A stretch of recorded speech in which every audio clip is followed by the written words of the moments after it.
Before you learn any strategy or indicators, you need to learn the language of the market. That language is called market structure. It tells you who is in control, whether the trend is continuing or reversing, and where the high probability opportunities are likely to appear.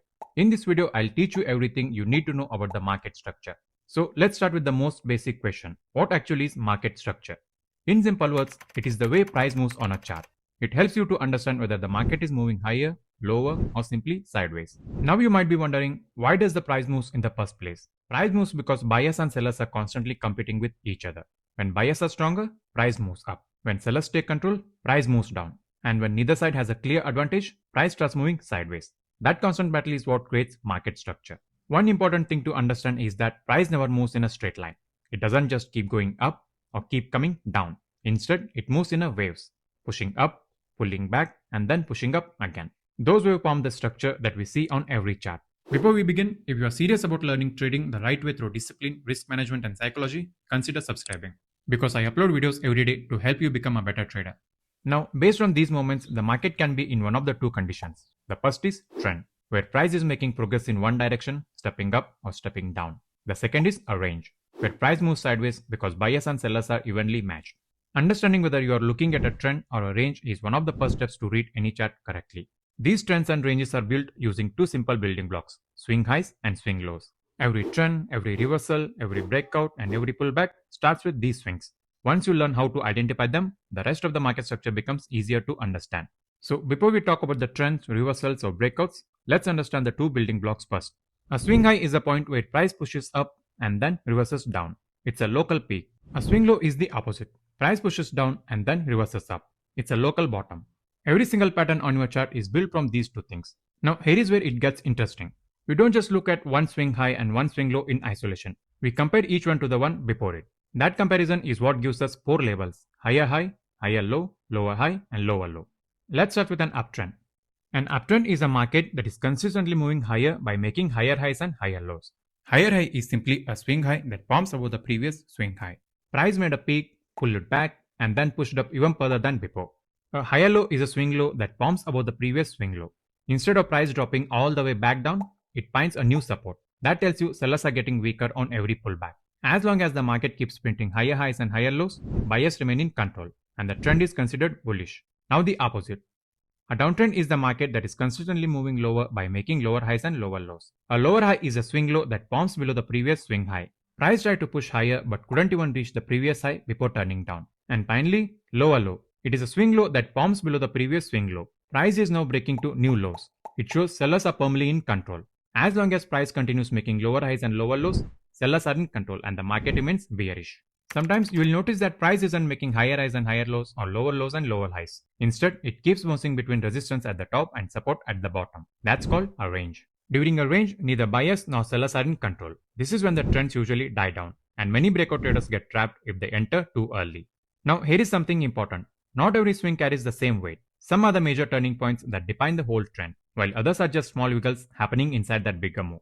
That's where the concept of external and internal swings comes in. An external swing is a major swing that stands out on a chart. These swings define the overall market structure. They are the ones institutions and experienced traders pay attention. An internal swing is a smaller swing that forms inside the major moves. These are the smaller ups and downs that usually happen during a pullback. So which one should you focus on? If your goal is to understand the overall trend and identify whether the market is bullish or bearish, external swings matter the most because they define the market structure. Internal swings are useful mainly for fine-tuning entries once you already knew the bigger picture. So always start with external swings to understand the bigger picture, then use the internal swings to fine-tune your analysis. Now you know how to identify the important swings on your chart. The next question is, how do you know whether the trend is continuing or about to reverse? That's exactly what breakup structure and change of character helps us to understand. Let's start with breakup structure. A breakup structure happens when the price breaks the swing high or swing low in the direction of the current trend. For example, in an uptrend, buyers are already in control. So if price breaks above the previous higher high and creates a new higher high, that's bullish breakup structure. It tells us uptrend is still intact and buyers are likely to remain in control. The same idea applies to the downtrend. If price breaks below the previous lower low and creates a new lower low, that's bearish breakup structure. It confirms that sellers are in control and the downtrend is continuing. Now change of character.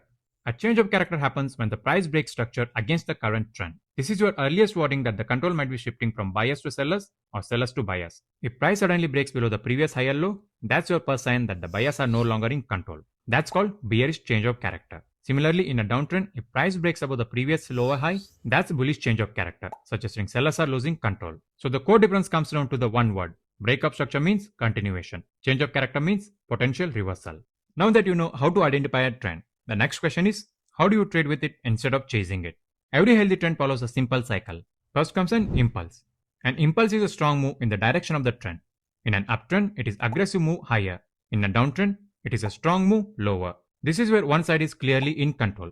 But no market can keep moving in one direction forever. Eventually, price pauses and moves against the trend for a short period. That's called a pullback. A lot of beginners panic when they see a pullback. They think the trend is over. But in reality, a pullback is completely normal. In fact, healthy trends need pullback. They allow the market to reset before potentially continuing in the same direction. So how do you know whether it's a healthy retracement or start of the new reversal? A healthy pullback respects the overall market structure. In an uptrend, price pulls back but holds above the previous higher low. In a downtrend, it pulls back but stays above the previous lower high. As long as the key structures remain intact, the trend is healthy. Now, where should you look for entries? Generally, the best entries are after the pullback, not after a huge impulse candle, because buying or selling after a large move means you are entering late and increasing your risk. Instead, wait for the pullback, let the market confirm that it's ready to continue, and then look for your entry. Now you learn how trend continues, but sooner or later, every trend comes to an end. The question is, how do you recognize a real reversal before it's obvious to everyone else? The first clue is exhaustion. After a strong trend, you will start to notice price losing momentum. The impulses become weaker and the market struggles to make new highs or new lows. It is the first sign that the dominant side may be running out of strength. But remember, this is only a warning signal. The first structural signal of a reversal is change of character. As we discussed earlier, a change of character tells you the market has broken an important swing in the opposite direction. It suggests that the trend may be ending. After change of character, wait for the market to create breakup structure in the opposite direction. For example, if an uptrend forms bearish change of character, don't immediately assume the market is bearish. Wait and see if the price starts making lower lows and lower highs. That breakup structure in the new direction confirms the sellers have actually taken control. The same applies after a bullish change of character in a downtrend. Wait for the bullish breakup structure before treating it as a genuine trend reversal. That's when the market is no longer just showing weakness. It is proving that the control has shifted. Now, there is one more thing you need to be careful about. Fake breakouts. Sometimes the market forms change of character, traps traders thinking into trend has changed, and then quickly resumes in original direction. That's why the patience is one of the most important skills in the trading. Don't try to predict a reversal just because market looks overextended. Wait for the following sequence. First, signs of exhaustion, then change of character, and finally, breakup structure in the new direction. If you found this video helpful, don't forget to like the video and subscribe to my channel. And if there is any trading topic you want me cover in the next, let me know in the comments. Thanks for watching and I'll see you in the next video.